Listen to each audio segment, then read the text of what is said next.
ইত্তেবায়ে সুন্নাহ, সুন্নতের অনুসরণ। আপনার আমার অবশ্যই রাসূলের অনুসরণ করা অতীব জরুরি গুরুত্বপূর্ণ কাজ। আপনি আমি যদি রাসূল সাল্লাল্লাহু আলাইহি ওয়াসাল্লামের অনুসরণ না করি, তাহলে দেখা যাবে আপনার আমার যে ভালো ভালো নেক আমলগুলো আছে, ভালো ভালো আমলগুলো আছে, এই আমলগুলো কাল কিয়ামতের দিন আল্লাহ তাআলা ধূলিকণার ন্যায় উড়িয়ে দিবেন। আপনি শীতের রাত কষ্টক্লেশ করে ফজরের সময় উঠে ঠান্ডা পানি দিয়ে অজু গোসল করে এরপরে সালাত আদায় করছেন, কত কষ্ট। এই ভালো ইবাদত বান্দিগিগুলোকে আল্লাহ তাআলা ধূলিকণার ন্যায় উড়িয়ে দিবেন যদি আপনি শিরক করেন, যদি আপনি বিদআত করেন, যদি আপনি আল্লাহকে না মানেন, রাসূলের আনুগত্য না করেন। তাহলে প্রিয় ভাইয়েরা আমার, রাসূলের অনুসরণ, রাসূলকে মান্য করা, রাসূলের আনুগত্য করা, এটা আপনার আমার জন্য কত গুরুত্বপূর্ণ কাজ তা আপনি একবার কল্পনা করে দেখতে পারেন। রাসূল সাল্লাল্লাহু আলাইহি ওয়াসাল্লামের সুন্নতের অনুসরণ অবশ্যই আপনাকে আমাকে পুঙ্খানুপুঙ্খভাবে করতে হবে। এখানে অবহেলা করলে চলবে না। বাপ দাদা, পূর্বপুরুষ, বড় হুজুর, পীর সাহেব, তাদের দোহাই দেখিয়ে আপনি কোনো আমল করলেন, নিজের মন গড়া মতো কোনো আমল করলেন, এই আমল দিয়ে পরকালে আপনি কশ্চিনকালেও নাজাত পাবেন না, পরকালে জান্নাত পাবেন না।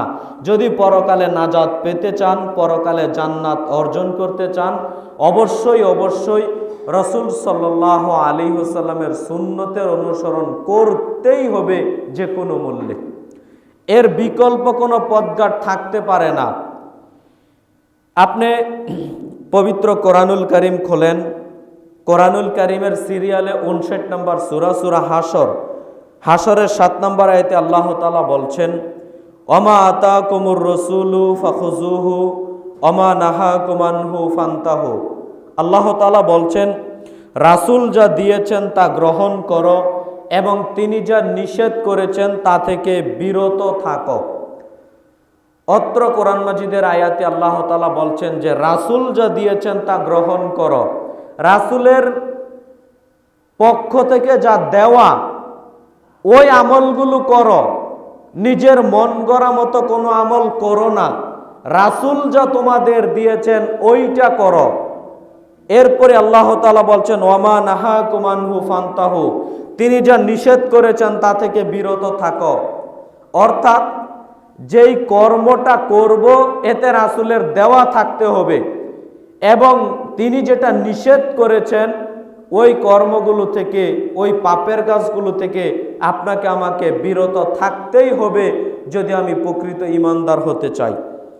আল্লাহ সুবহানাহু ওয়া তাআলা পবিত্র কোরআনুল কারীমের সিরিয়ালে 47 নম্বর সূরা মুহাম্মদ আয়াত নম্বর 33 আল্লাহ সুবহানাহু ওয়া তাআলা বলছেন, ইয়া আইয়ুহাল্লাযীনা আমানু, হে দুনিয়ার ঈমানদার মানুষ, আতিউল্লাহ, তোমরা আল্লাহর আনুগত্য করো, ও আতিউর রাসূল, তোমরা রাসূলের আনুগত্য করো, ওয়ালা তুবতিলু আমালাকুম, তোমাদের আমল সমূহ বাতিল করো না। সম্মানিত জুমা সালাতের মুসল্লিবৃন্দ, আল্লাহ তাআলা কোরআনুল কারীমে বলছেন, ইয়া আইয়ুহাল্লাযীনা আমানু, হে দুনিয়ার ঈমানদার পুরুষ ও নারী, যারা নিজেদেরকে ঈমানদার দাবি করো, যারা ঈমান আনয়ন করেছ, আতিউল্লাহ, তোমরা এক আল্লাহর আনুগত্য করো। আল্লাহর আনুগত্য মানে কোনো প্রকার শিরিক করতে পারবেন না, সর্ব ধরনের শিরিক থেকে বিরত থাকতে হবে। ওয়াতিউর রাসূল, রাসূলের আনুগত্য করো। রাসূলের আনুগত্য মানে সর্ব ধরনের বিদআত থেকে বিরত থাকতে হবে। কোনো প্রকার বিদআতি কর্মকাণ্ড আপনার জীবনে থাকতে পারবে না। সর্ব ধরনের বিদআত থেকে আপনাকে আমাকে অবশ্যই বিরত থাকতে হবে। এরপরে আল্লাহ তাআলা বলছেন, ওয়ালা তুবতিলু আমালাকুম, তোমাদের আমল সমূহ বাতিল করো না। তার মানে আল্লাহ তাআলা মূলত বুঝাতে চাচ্ছেন, পৃথিবীর ইমানদার পুরুষ ও নারী শোনো, যদি আল্লাহকে মান্য করো, না করো, যদি রাসূলের আনুগত্য না করো, তাহলে কি হবে? তোমাদের আমল সমূহ আমি আল্লাহ বাতিল করে দেব, বরবাদ করে দেব, একটা আমলও টিকাতে পারবেন না। অতএব প্রিয় ভাইয়েরা আমার, যদি আপনি আমি ভালো ভালো নেক আমলগুলো টিকাতে চাই, যে আমার নেক আমলগুলো কিয়ামতের মাঠে আমার পক্ষে থাকুক, টিকুক, এই আমল দিয়ে আমি ফায়দা নিব, এই আমল দিয়ে আমি জান্নাতে যাব, তাহলে অবশ্যই অবশ্যই শিরিক বিদআত বর্জন করে রাসূলের তরিকায় আপনাকে আমাকে আমল করতে হবে। নিজের মনগত বাপদাদার দেখানো পথ পদ্ধতি অবলম্বন করে ইবাদত বান্দেগি আমল করলে কশ্চিনকালেও নাজাত জান্নাত পাওয়া যাবে না। সম্মানিত জুমা সালাতের মুসল্লিবৃন্দ, একটু খেয়াল করার চেষ্টা করেন। আমি বলছিলাম অবশ্যই অবশ্যই আল্লাহ সুবহানাহু ওয়া তাআলা কোরআনুল কারীমে যেই কথাটা বলছেন, আপনাকে আমাকে আল্লাহ এবং আল্লাহর নবীর দেখানো পথ ও পদ্ধতি অবলম্বন করেই চলতে হবে। আল্লাহ যা বলেছেন, আল্লাহর নবী যা বলেছেন, তা বুঝেই আপনি পাবেন না, সুন্নত এখান থেকে বিতাড়িত হয়ে চলে যাবে। অতএব প্রিয় ভাইয়েরা আমার, বিদআতি কর্মকাণ্ড ত্যাগ করে আপনার আমার উচিত, আপনার আমার কর্তব্য হচ্ছে রাসূল সাল্লাল্লাহু আলাইহি ওয়াসাল্লামের সুন্নতের অনুসরণ করা। আমরা সবাইকে উদারত আহ্বান জানাবো, আসুন আমরা সুন্নত আমলের প্রতি নিজের জীবনটাকে উৎসর্গ করে দেওয়ার চেষ্টা করি। আমরা প্রত্যেকটা মানুষ যেন সুন্নত আমল করার চেষ্টা করি। আল্লাহ তুমি আমাদের সবাইকে সেই তৌফিক দান করো, সবাই বলি আল্লাহুম্মা আমিন। আয়েশা রাদিয়াল্লাহু তাআলা আনহা বলেন, রাসূল সাল্লাল্লাহু আলাইহি ওয়াসাল্লাম বলেছেন, মান আহদাসা ফি আমরিনা হাযা মা লাইসা মিনহু ফাহুয়া রাদ্দুন। রাসূল সাল্লাল্লাহু আলাইহি ওয়াসাল্লাম বলেছেন, যেই ব্যক্তি আমার এই দ্বীনের মধ্যে নতুন কিছু উদ্ভাবন ঘটালো, তা প্রত্যাখ্যাত, তা বাতিল বলে গণ্য হবে। যেই ব্যক্তি এই দ্বীনের মধ্যে নতুন কিছু সংযোজন করলো, নতুন কিছু উদ্ভাবন ঘটালো, তা প্রত্যাখ্যাত, তা বাতিল। বুখারী মুসলিম মিশকাতের 140 নম্বর হাদিস।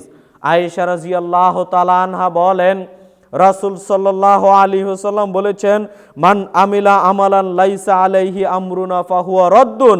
রাসূল সাল্লাল্লাহু আলাইহি ওয়াসাল্লাম বলছেন, যে এমন কোন আমল করলো যে আমলের নির্দেশনা এই দ্বীনের মধ্যে নেই, তা পরিত্যাজ্য, তা বাতিল বলে গণ্য হবে। মুসলিম 1718 নম্বর হাদিস।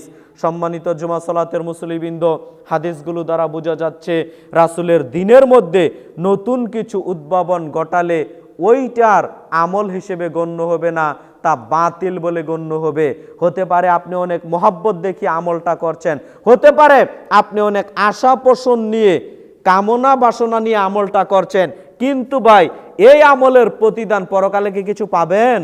না, বরং তা প্রত্যাখ্যাত, তা বাতিল বলে গণ্য হবে। যে কথা নবী মুহাম্মদ সাল্লাল্লাহু আলাইহি সাল্লাম 1450 বছর পূর্বেই তিনি বলে গেছেন হাদিসের মধ্যে, সাহাবীগণের সামনে, পৃথিবীর সকল মানুষের সামনে। অতএব প্রিয় ভাইয়েরা আমার, আসুন আমরা দ্বীনের মধ্যে নতুন কিছু সংযোজন না করি, দ্বীনের মধ্যে নতুন কিছু সংযোজন না করি, দ্বীনের মধ্যে নতুন সংযোজন না করে আল্লাহ যা করেছেন, যা বলেছেন, আল্লাহর নবী যা করেছেন, সাহাবায়ে কেরাম যা করেছেন, তাবিঈগণ যা করেছেন, তাবিঈগণ যা করেছেন, ওইটার অনুসরণ, পদাঙ্ক অনুসরণ করার চেষ্টা করি, তাহলে নাজাত মিলবে। আর যদি ওইগুলোর অনুসরণ ব্যতীত আল্লাহও বলেননি, আল্লাহর নবী করেননি, আল্লাহর নবী অনুমতিও দেননি, সাহাবায়ে কেরাম করেননি, তাবিঈগণ করেননি, তাবিঈ করেননি, আপনি মনগত মতো আপনার বাপ দাদার অনুসরণ করে একটা আমল নিজের মতো করে বানিয়ে ওই আমলটা করছেন, ওই আমলে কি নাজাত মিলবে? না, ওইটা তো বাতিল আমল, ওটা তো জাল আমল। ওই আমল দিয়ে কশ্চিন কালো প্রিয় ভাইয়েরা আমার নাজাত, জান্নাত কশ্চিন কালো মিলতে পারে না, কশ্চিন কালো জান্নাত নাজাত মিলতে পারে না। সম্মানিত দ্বীনি মুসলিম ভাই বোন, আমি তো অনেক সময় উদাহরণ দেই এইভাবে, আপনি হয়তো বিষয়টা বুঝতে পারবেন। দেখেন তো, কথার কথা, আমার হাতে মনে করেন একটা 100 টাকার নোট, আমি আপনাকে উদাহরণ দেওয়ার জন্য বুঝাচ্ছি। আমার হাতে 100 টাকার একটা নোট, এই টাকা দিয়ে যদি আমি আপনাদের এই নারায়ণগঞ্জ বা পাশে যে একটা বাজার আছে ওই বাজারে গিয়ে যদি একটা দোকানদারকে বলি যে ভাইজান এই যে 100 টাকার একটা নোট থাকলো, কথার কথা বুঝেন উদাহরণ, 100 টাকার একটা নোট থাকলো, এই টাকাটা দিয়ে আমাকে কিছু খাবার দেন, মাল দেন, সদাই দেন, তাহলে দিবে না? দিবে। আপনি ক্রয় করতে পারবেন, পেট পূর্ণ করে খাবার খেতে পারবেন। অনুরূপভাবে 100 টাকা নেই, কিন্তু আপনার কাছে এক বান্ডেল টাকা আছে যেখানে জাল টাকায় পরিপূর্ণ, কথা বুঝেন, জাল টাকায় পরিপূর্ণ লক্ষ লক্ষ টাকা আছে, কিন্তু সবগুলো হচ্ছে জাল টাকা, একটাও ভালো টাকা নয়। বলেন তো ভাই, ওই জাল টাকা দিয়ে কি আপনি যদি দোকানদারের কাছে গিয়ে বলেন যে ভাইজান আমাকে একটু নাস্তা দেন, আমাকে একটু ভাত দেন, পরোটা দেন, ডাউল দেন, ডিম ভেজে দেন, ও কি দিবে? কোশ্চিন কালেও দিবে না। যদি জানতে পারে এটা জাল টাকা, কোশ্চিন কালেও দিবে না। আপনি যদি বলেন আমি 50 টাকার খাবার খাবো, আপনাকে আমি 1000 টাকার নোট দিচ্ছি, এরপরেও কি নিবে? না। ওইখানে গিয়ে জোরাজোরি করতে পারবেন না। যদি বলেন কেন নিতে হবে, আগে থেকে চলে এসেছে, এই টাকাটা কয়েকজনের কাছ থেকে বদল হয়ে আমার নিকট আগমন করেছে, নিবেন না কেন? নেন। আপনি নিবেন না কেন? আমি তো আরেকজনের কাছ থেকে নিয়েছি, আপনাকেও নিতে হবে। জোরাজোরি কি ওইখানে খাটবে? ওইখানে জোরাজোরি খাটবে না। দুনিয়াতে যদি আপনি 1 প্লেট খাবার খেতে না পারেন জাল টাকা দিয়ে, দুনিয়াতে যদি 1 প্লেট খাবার খেতে না পারেন জাল টাকা দিয়ে, যেই আমল দিয়ে পরকালে আপনি আল্লাহর এই বিশাল জান্নাত অর্জন করবেন, যেই আমল দিয়ে পরকালে এই বিশাল জান্নাত অর্জন করবেন, ওই আমলটাকে জাল হচ্ছে না সঠিক হচ্ছে, একবার যাচাই বাছাইয়ের প্রয়োজন মনে করলেন না? একবারও প্রয়োজন মনে করলেন না? যদি জাল আমল হয়ে থাকে, বাতিল আমল হয়ে থাকে, ওই জাল ওই বাতিল আমল দিয়ে কি পরকালে নাজাত পেতে পারে? অসম্ভব ব্যাপার। কি করে পরকালে নাজাত পাবে? কি করে পরকালে মুক্তি পেতে পারে? জাল আমল বাতিল আমল দিয়ে পরকালে কোশ্চিন কালেও নাজাত মুক্তি মানুষ পেতে পারে না। জাল টাকার যেমন মূল্য নেই, জাল আমলের তেমন পরকালে কোনো মূল্য বৃত্তি থাকবেই না। দুনিয়াতে হয়তো ক্ষমতার দাপট দেখিয়ে আপনি অনেক কিছু করছেন, বলছেন, কোনো লাভ হবে না পরকালে। পরকালে 5 পয়সা উপকার হবে না। প্রিয় ভাইয়ের আমার, সম্মানিত দ্বীনি মুসলিম ভাই ও বোন, আমরা নীতিগতভাবেই কেন এমন হয়ে গেলাম? নীতি সংশোধন করার চেষ্টা করেন, বৈশিষ্ট্য মুসলিমের আনার চেষ্টা করেন। আপনার আমার নীতি, আপনার আমার আচরণ, আপনার আমার বৈশিষ্ট্য এখন দেখে মনে হয় ওই পাড়ার মহল্লার হিন্দুর নীতির বৈশিষ্ট্যের মতো। বলবেন হুজুর কেন এটা বলছেন? দেখেন 1 মিনিট একটা এক্সাম্পল দেই, আপনি বুঝতে পারবেন। এলাকাতে যে সমস্ত হিন্দু ভাইয়েরা বসবাস করে, আপনার সাথে যার ঘনিষ্ঠ সম্পর্ক, তাকে গিয়ে বলবেন যে হিন্দু ভাই, জি বলো, আচ্ছা ইসলাম ধর্ম সত্য, তুমি কি বিশ্বাস করো? দেখবেন অধিকাংশ হিন্দুরাই বলবে যে হ্যাঁ ইসলাম ধর্ম সত্য, এটা বিশ্বাস করি, ইসলাম ধর্মে শান্তি রয়েছে, ইসলাম ধর্ম মানে শান্তির ধর্ম, এটা বিশ্বাস করবে না ভাই? বিশ্বাস করবে অধিকাংশ হিন্দুরা। তখন আপনি যদি বলেন যে ভাইজান আচ্ছা ঠিক আছে, তো ইসলাম ধর্মটা তুমি এবার গ্রহণ করে নাও, কালেমা পড়ে শাহাদা পড়ে নাও, তখন ওই ব্যক্তি চট করে জানেন কি বলবে? না না না, ইসলাম ধর্ম তো গ্রহণ করতে পারছি না। কেন গ্রহণ করতে পারছি না? কেন? আমার বাপ দাদা পূর্বপুরুষ ছিল হিন্দু, তো তাদের মুখে চুনকালি মারবো? না না না, আমি তাদের ধর্মেই বহাল থাকবো। দেখবেন অধিকাংশ মানুষ এটাই বলবে। বুঝাতে পারলাম না মনে হয়? আপনি বলেন যে ইসলাম ধর্ম তো সঠিক, তাহলে আপনি কালেমা পড়ে মুসলিম হয়ে যান। না না না, আমার বাপ দাদা পূর্বপুরুষ তো ছিল হিন্দু, কেন তাদের মুখে চুনকালি মারবো? ইসলাম ধর্ম গ্রহণ করলাম না, আমি আমার বাপ দাদার ধর্মেই বহাল থাকলাম। এটা ভাই হিন্দুর বৈশিষ্ট্য, এটা ভাই অমুসলিমের বৈশিষ্ট্য, এটা হিন্দুর বৈশিষ্ট্য, এটা অমুসলিমের বৈশিষ্ট্য। এই চরিত্র কি করে আপনার ভিতরে চলে আসলো? আপনাকে বললাম মুরব্বী, যেই কর্মটা করছেন এটা তো বিদআত, আপনি ছেড়ে দেন। আপনি বলছেন না না না, এটা বাপ দাদা থেকে চলে এসেছে, কি করে ছেড়ে দেই? কেন এই কথা বললেন? দেখেন তো হিন্দুর নীতি আর আপনার নীতির মধ্যে কি সমতা এসে গেল না? কেন আপনি বাপদাদার ধর্মের দোহাই দিচ্ছেন? কেন আপনি বলছেন পূর্বপুরুষ থেকে এই ধর্ম চলে এসেছে? বাপ দাদা পূর্বপুরুষ আগেরকার আলেম ওলামা এটা করতো, তাই আমি করি। আরে আগেকার বাপ দাদা পূর্বপুরুষ আলেম ওলামা কি ভুল করতে পারেন না? বলছেন যে তারা যদি জাহান্নামে যায় আমরাও জাহান্নামে যাব, রাগ করে বলছেন। আরে ভাই, হয়তোবা তাদের পরহেজগারিতা আল্লাহওয়ালার কারণে, হয়তোবা তারা ভুলের মধ্যে ছিল, বুঝতেই পারলো না যে কোনটা সঠিক কোনটা ভুল। হয়তোবা আল্লাহ সুবহানাহু ওয়া তাআলা তাদেরকে মাফ করে দিতে পারেন না, হয়তোবা তাদেরকে আল্লাহ মাফ করে দিতে পারেন। কিন্তু আজকে আপনি জানতে পারলেন এইটা ভুল এইটা সঠিক, গোরামি করে, রাগ দেখিয়ে, জিদ দেখিয়ে ওই বাপ দাদা পূর্বপুরুষ জাহেলিয়াতের আমলটাই করছেন, আপনার কি সহজে মুক্তি মিলবে? আপনি তো হালকা করে দেখলেন মানে অসম্ভব ব্যাপার, আপনি তো হালকা করে দেখবেন না।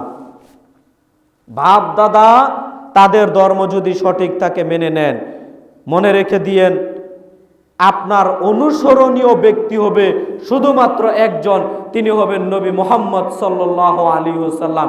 পৃথিবীতে আর দ্বিতীয় কোনো ব্যক্তি অনুসরণীয় ব্যক্তি হতে পারে না। যারটা মিলে যাবে ওইটা আপনি ফলো করেন না, মূলত ফলো করেন নবী মুহাম্মদ সাল্লাল্লাহু আলাইহি ওয়াসাল্লামের কথাকে। অতএব প্রিয় ভাইয়েরা আমার, আসুন আমরা রাসূল সাল্লাল্লাহু আলাইহি ওয়াসাল্লামের সুন্নতের অনুসরণ করার চেষ্টা করি, তাহলে দেখবেন নাজাত মিলবে, সহজে জান্নাতে যেতে পারবো।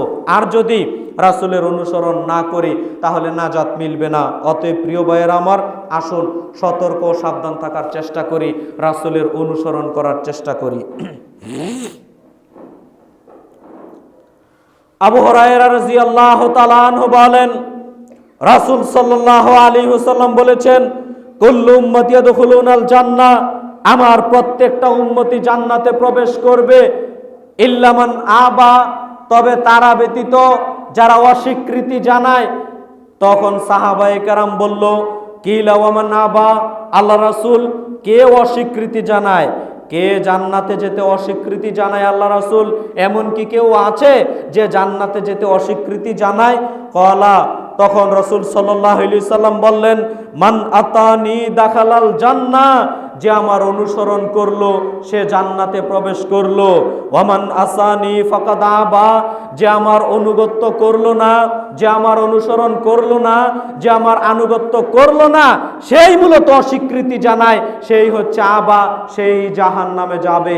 সম্মানিত দ্বীনি মুসলিম ভাই বোন, বুখারী মিশকাতের 143 নম্বর হাদিসে হাদিসটি বর্ণিত হয়েছে। আপনাকে আমি কি দিয়ে বুঝাতে পারি? রাসূল সাল্লাল্লাহু আলাইহি সাল্লাম বলছেন, কুল্লু উম্মতি ইয়াদখুলুনাল জান্নাহ, আমার প্রত্যেকটা উম্মতি জান্নাতে প্রবেশ করবে। সুবহানাল্লাহ। তবে ইল্লা মান আবা, আবা ব্যতীত, যে অস্বীকৃতি জানায়, যে জান্নাতে যেতে অস্বীকৃতি জানায়। সাহাবায়ে কেরাম আশ্চর্য হয়ে গেলেন, আল্লাহ রাসূল কে জান্নাতে যেতে অস্বীকৃতি জানায়? এমন কি কেউ আছে যে জান্নাতে যেতে অস্বীকৃতি জানায়? তখন রাসূল সাল্লাল্লাহু আলাইহি সাল্লাম বললেন, শুনে রাখো, মান আতানি দাখালাল জান্নাহ, যে আমার অনুসরণ করবে, যে আমার আনুগত্য করবে, যে আমাকে মেনে নিবে, সেই জান্নাতে প্রবেশ করবে। ওয়ামান আসানি ফাকাদ আবা, আর যে আমার আনুগত্য করলো না, যে আমার অনুসরণ করলো না, সেই হচ্ছে আবা, সেই জাহান্নামে যাবে, সেই মূলত অস্বীকৃতি জানায় জান্নাতে যাওয়ার জন্য। প্রিয় ভাইয়েরা আমার, তাই আসুন আপনি আমি অবশ্যই আল্লাহর নবীর অনুসরণ করার চেষ্টা করি। আপনি যদি রাসূলের অনুসরণ করেন তাহলে সহজে জান্নাতে যাওয়া সম্ভব হবে। জান্নাতে যাওয়া একেবারে সহজ। রাসূলের অনুসরণ করবেন, জান্নাতে যেতে পারবেন। আর যদি রাসূলের অনুসরণ না করেন, রাসূলের আনুগত্য না করেন, রাসূলের অনুসরণ না করেন, আল্লাহ রাসূলের আনুগত্য না করেন, তাহলে জান্নাত মিলবে না। প্রিয় ভাইয়েরা আমার, আমাদের কোনো গত্যন্তর নেই, বাঁচার কোনো পথঘাট নেই আল্লাহ এবং আল্লাহর নবীর আনুগত্য ছাড়া। সম্মানিত দ্বীনি মুসলিম ভাই বোন, দেখেন আপনার সামনে আমি একটা হাদিস অনুবাদ করি, আপনি সহজে কিছুটা হলেও উপলব্ধি করতে পারবেন। মুসনাদে আহমদে বর্ণিত হয়েছে, মিশকাতুল মাসাবির মধ্যে পেয়ে যাবেন হাদিস নাম্বার 177। জাবের রাদিয়াল্লাহু তাআলা আনহু বলেন, একদিন ওমর রাদিয়াল্লাহু তাআলা আনহু নবী সাল্লাল্লাহু আলাইহি সাল্লামের নিকট আগমন করলেন। আমার দিকে লক্ষ্য করেন, তাহলে আপনি বুঝতে পারবেন। জাবের রাদিয়াল্লাহু তাআলা আনহু বলেন, একদিন ওমর রাদিয়াল্লাহু তাআলা আনহু রাসূল সাল্লাল্লাহু আলাইহি সাল্লামের নিকট আগমন করলেন।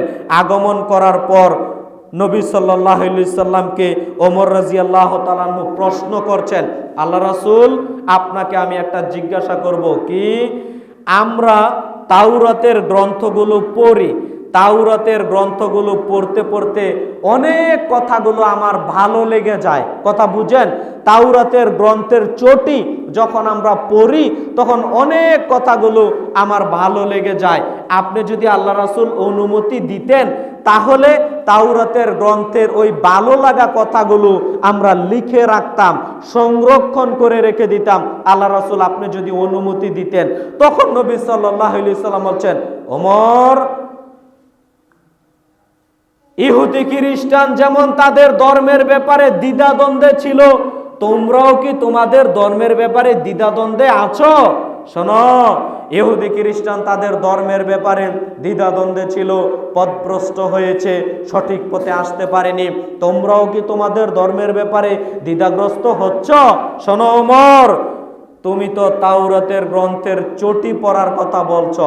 শোনো ওমর, তুমি তো তাওরাতের গ্রন্থের চটি পড়ার কথা বলছো।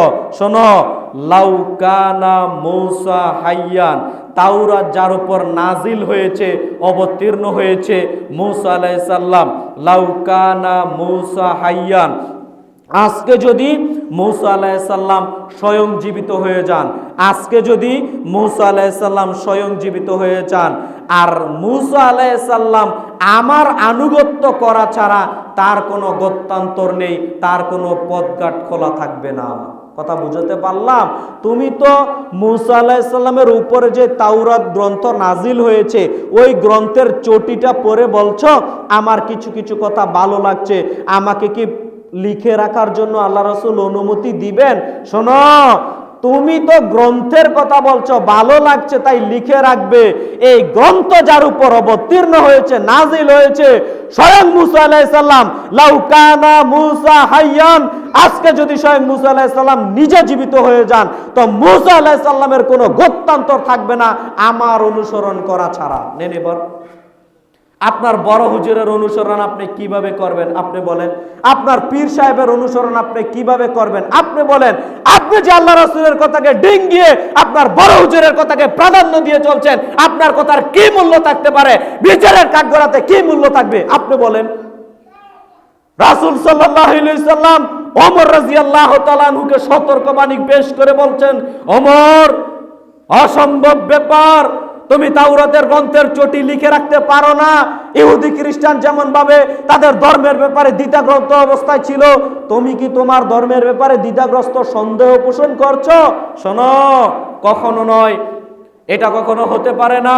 মূসা আলাইহিস সালাম যদি আজকে জীবিত হয়ে যান, মূসা আলাইহিস সালামেরও আমাকে অনুসরণ করতে হবে, তার বাঁচার কোনো পথঘাট থাকতে পারে না, অন্য কোনো গত্যান্তর নেই। তিনি অন্য নিজের মতো দর্শক, তিনিও তো একটা গ্রন্থ নিয়ে এসেছিলেন, তার ধর্ম প্রচার করবেন, এইটা তার কোনো পথঘাট তখন খোলা থাকবে না। মনে রাখবেন কথার মধ্যে কথা, ঈসা আলাইহিস সালাম তার উপরও গ্রন্থ নাজিল হয়েছিল। ঈসা আলাইহিস সালাম তার উপরও গ্রন্থ নাজিল হয়েছিল। ঈসা আলাইহিস সালাম কি মৃত অবস্থায় উপরে আছেন না জীবিত অবস্থায় আছেন বলেন তো?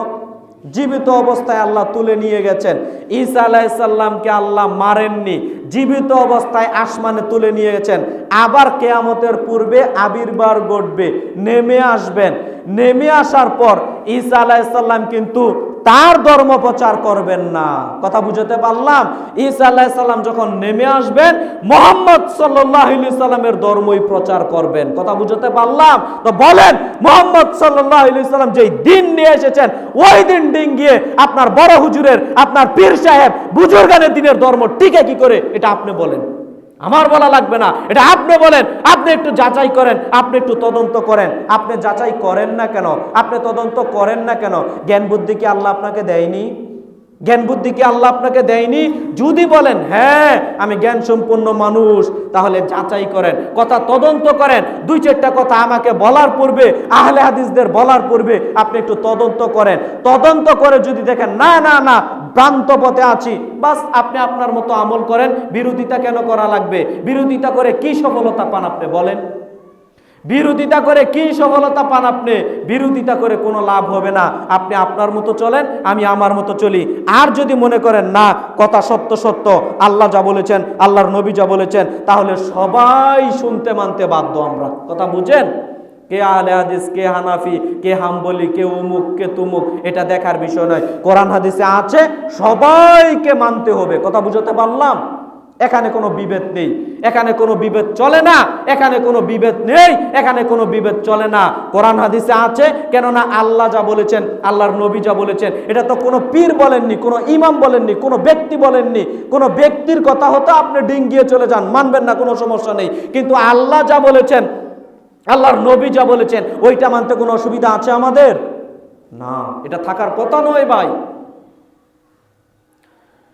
সম্মানিত দ্বীনি মুসলিম ভাই ও বোন, আপনার সামনে আমি বলছিলাম, অবশ্যই অবশ্যই আপনার আমার অনুসরণ করতে হবে একমাত্র নবী মুহাম্মদ সাল্লাল্লাহু আলাইহি সাল্লামকে। আমরা কোনো ব্যক্তির দিকে আহ্বান করি না যে ওই ব্যক্তিকে মেনে নাও, বরং ওই ব্যক্তি যদি ভুল করে তাহলে তার জবাব কে দিবে? আমি যে ওই ব্যক্তিকে দেখিয়ে দিব। কথা বুঝেন না? আমি যে একজন ব্যক্তিকে দাঁড় করিয়ে বলে দিলাম যে এই ব্যক্তিকে মাপকাঠি স্বরূপ রেখে দিলাম, সবাই আপনারা এই ব্যক্তি যা বলে তার কথাগুলো মেনে নেন, তো এই ব্যক্তির তো ভুল হবেই, হবে না ভুল? কুল্লু বানি আদম খাত্তাউন খায়রুল খাত্তাইনাত তাওয়াবুন, প্রত্যেক বানি আদমের ভুল আছে, তো এই ব্যক্তিরও ভুল হবে। তো ওই ভুলগুলোর জবাব কে দিবে? আমি যে ওই ব্যক্তিকে দাঁড় করিয়ে দিলাম। আর যখন বলবো আল্লাহর নবী যা বলেছেন সব মেনে নেন, নবী সাল্লাল্লাহু আলাইহি সাল্লামের একটা ভুলও আপনি দেখাতে পারবেন না। দিনের ব্যাপারে নবী সাল্লাল্লাহু আলাইহি সাল্লাম একটা ভুল করেছেন, ভুল বার্তা, ভুল মেসেজ দিয়ে গেছেন, বরং নবী সাল্লাল্লাহু আলাইহি সাল্লাম যা দিয়ে গেছেন ওটাই দিন, ওটাই ধর্ম, ওটাই দিন, ওইটাই ধর্ম। ওইটা মানলে নাজাত মিলবে, ওইটা না মানলে নাজাত মিলবে না, জাহান্নামে যেতে হবে। সম্মানিত দ্বীনি মুসলিম ভাই ও বোন, বলছিলাম রাসূল সাল্লাল্লাহু আলাইহি সাল্লামের আনুগত্য করা অবশ্যই অবশ্যই আপনার আমার জন্য অতীব জরুরি গুরুত্বপূর্ণ কাজ।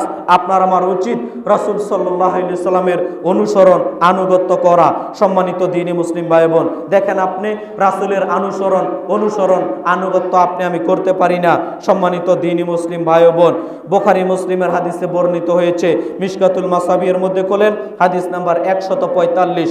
আনাস রাদিয়াল্লাহু তাআলা আনহু বলেন, রাসূল সাল্লাল্লাহু আলাইহি সাল্লামের স্ত্রীগণের নিকট একদা তিনজন লোকের দল আগমন করলো।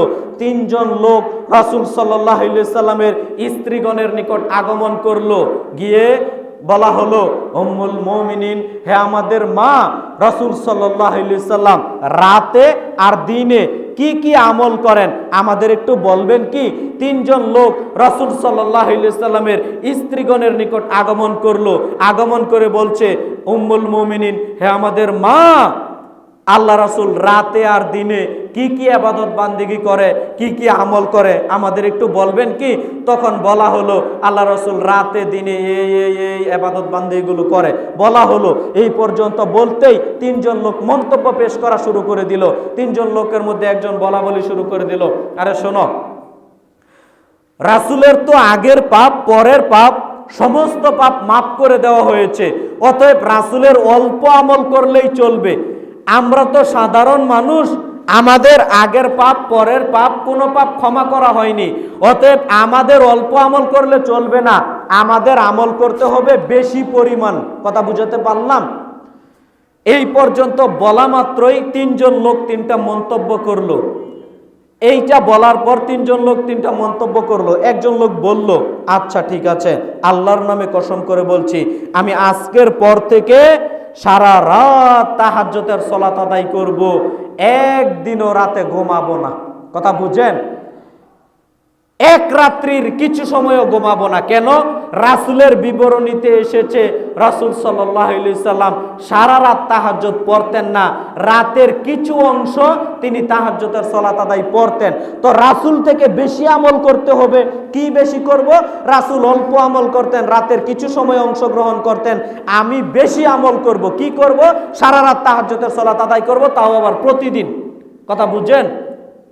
অপরজন বলল, দ্বিতীয় জন বলল, আচ্ছা ঠিক আছে, আজকের পর থেকে আমি প্রতিদিন নফল সিয়াম পালন করব। আমি প্রতিদিন নফল সিয়াম পালন করব, প্রতিদিন নফল সিয়াম পালন করব। কেন? রাসূলের বিবরণীতে এসেছে নবী সাল্লাল্লাহু আলাইহি সাল্লাম প্রত্যেক দিন নফল সিয়াম পালন করতেন না।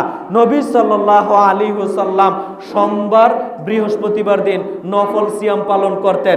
নবী সাল্লাল্লাহু আলাইহি সাল্লাম প্রত্যেক চন্দ্র মাসের 13, 14, 15 আইয়ামে 20 প্রত্যেক মাসে 3 দিন করে নফল সিয়াম পালন করতেন। নবী সাল্লাল্লাহু আলাইহি সাল্লাম আরো আনুষঙ্গিক শাওয়ালের সিয়াম, মুহররমের সিয়াম, আশুরার সিয়াম, এই সমস্ত নফল সিয়ামগুলো পালন করতেন। নবী সাল্লাল্লাহু আলাইহি সাল্লাম এইভাবে নফল সিয়ামগুলো পালন করতেন। তো যখন বিবরণ পেশ করা হলো, তো রাসূল থেকে আমার বেশি আমল করতে হবে, রাসূল থেকে বেশি আমল করতে হবে, তিনি প্রত্যেক দিন করতেন না। তো একজন বলে উঠলো, আচ্ছা ঠিক আছে, আজকের পর থেকে আমি প্রত্যেক দিন নফল সিয়াম পালন করব, প্রত্যেক দিন নফল সিয়াম পালন করব। তৃতীয় জন বলল যে ঠিক আছে, আমি দুনিয়াদারি করব না, আমি জীবনে বিবাহ শাদী করব না, আমি জীবনে বিবাহ শাদী করব না। কেন বিবাহ শাদী করব না? কেননা বিবাহ শাদী করলে সাংসারিক জায় ঝামেলা আছে, টাকা পয়সা ইনকাম করতে হবে, দুনিয়ামুখী জীবন যাপনের দিকে ঝুঁকে যেতে হবে। কথা বুঝেন? এই জন্য দুনিয়ামুখী জীবন যাপনের দিকে ঝুঁকে যেতে হবে। যাও, ওই দিকে যাব না, আমি জীবনে বিবাহ শাদী করব না, বিবাহ ছাড়া থাকবো। ইতিমধ্যেই নবী সাল্লাল্লাহু আলাইহি সাল্লাম আগমন করলেন, আগমন করে বললেন, এই শোনো, তোমরা কি 3 জন তারা যারা এই মন্তব্যগুলো পেশ করছিলেন? হ্যাঁ আল্লাহর রাসূল, আমরা 3 জন আপনার ব্যাপারে, নিজেদের ব্যাপারে এই সমস্ত মন্তব্যগুলো পেশ করছিলাম। নবী সাল্লাল্লাহু আলাইহি সাল্লাম বললেন, শোনো, আল্লাহে, আল্লাহর কসম করে বলছি, আল্লাহে, আল্লাহর কসম করে বলছি, শুনে রাখো, পৃথিবীর বুকে সবচেয়ে বেশি আল্লাহওয়ালা, সবচেয়ে বেশি মুত্তাকি, সবচেয়ে বেশি পরহেজগার হচ্ছে আমি নবী মুহাম্মদ সাল্লাল্লাহু আলাইহি সাল্লাম। আমি রাতে তাহাজ্জুদ পড়ি, আবার রাতে ঘুমাই। পৃথিবীর বুকে সবচেয়ে বেশি আল্লাহওয়ালা, পরহেজগার, মুত্তাকি মানুষ হচ্ছে আমি নবী মুহাম্মদ সাল্লাল্লাহু আলাইহি সাল্লাম।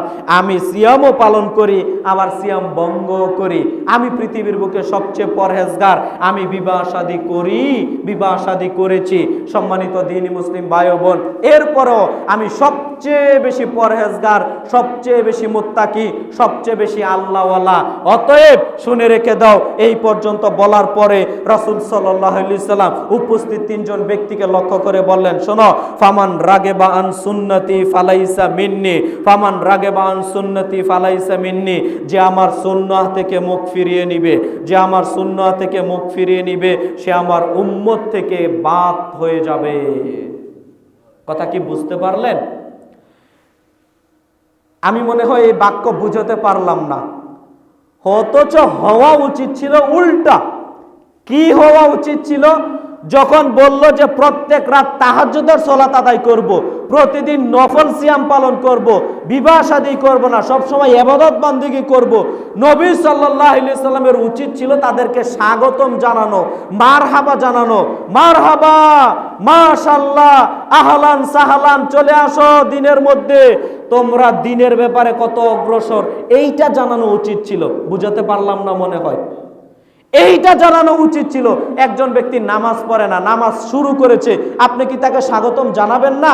তো তারা ইবাদতের দিকে ঝুঁকতে চাচ্ছে, নবী সাল্লাল্লাহু আলাইহি সাল্লাম মারহাবা, মাশাআল্লাহ এইগুলো না জানিয়ে তিনি কি বাক্যটা বলে দিলেন, ফামান রাগিবান সুন্নতি ফালাইসা মিন্নি, যে আমার সুন্নাহ থেকে মুখ ফিরিয়ে নিবে সে আমার উম্মত থেকে বাদ পড়ে যাবে। নেও এবার ইবাদত করো, আমল করো। আপনাকে আমি কি দিয়ে বুঝাতে পারি? কি বাক্য বললে আপনি বুঝতে পারবেন বেশি ইবাদতের নাম পরকালে নাজাত পেয়ে যাবেন, ব্যাপারটা এরকম নয়। বেশি ইবাদত বান্দিগি করে পরকালে মুক্তি পেয়ে যাবেন, ব্যাপারটা এরকম না। যে আমল করছেন, যে ইবাদত করছেন, এই ইবাদত রাসূল সাল্লাল্লাহু আলাইহি সাল্লাম করেছেন কিনা, সাহাবায়ে কেরাম করেছেন কিনা, তাহলেই মুক্তি মিলবে। যদি রাসূল না করে থাকেন, সাহাবায়ে কেরামও না করে থাকেন, আর ওই ইবাদত বান্দিগি করেন, যত বুড়ি বুড়ি আমলই করেন না কেন, আসমান পরিপূর্ণ করে ফেলেন না কেন, এক পয়সা পরকালে উপকার হবে না। চ্যালেঞ্জ করে বলে গেলাম, বুখারী মুসলিমের হাদিস। অতএব প্রিয় ভাইয়েরা আমার, আসুন আমরা রাসূলের অনুসরণ করি। যে আমলটা করছেন, আমরা ভাই সাধারণ মানুষ, কি বা ইবাদত বান্দেগি করতে পারি বলেন তো? কি ইবাদত বান্দেগি করতে পারি? এর মধ্যে যদি আবার শিরিক মিশ্রিত আমল, বিদআত মিশ্রিত আমল ঢুকে, যেইগুলো আল্লাহর নবী শিক্ষা দিয়ে যাননি, সাহাবায়ে কেরাম বলে যাননি, ওই আমল যদি আপনার আমার জীবনে বাস্তবায়ন করে ফেলি, তাহলে ভাই পরকাল কিভাবে টিকাবেন বলেন তো? পরকাল টিকানো ভাই অসম্ভব ব্যাপার হয়ে যাবে। অতএব প্রিয় ভাইয়ের আমার, আসুন রাসূলের অনুসরণ করার চেষ্টা করি। ইত্তেবায়ে সুন্নাহ, যেটা আমার বক্তব্যের বিষয়, রাসূলের অনুসরণ করা, এটা আপনার আমার জন্য অতীব জরুরি গুরুত্বপূর্ণ কাজ। সম্মানিত দ্বীনী মুসলিম ভাই বোন, আজকের বক্তব্যের সর্বশেষ হাদিসটা বলে আমি আমার বক্তব্য ইতি টানার চেষ্টা করব। একটু মনোযোগ দিয়ে বোঝার চেষ্টা করেন।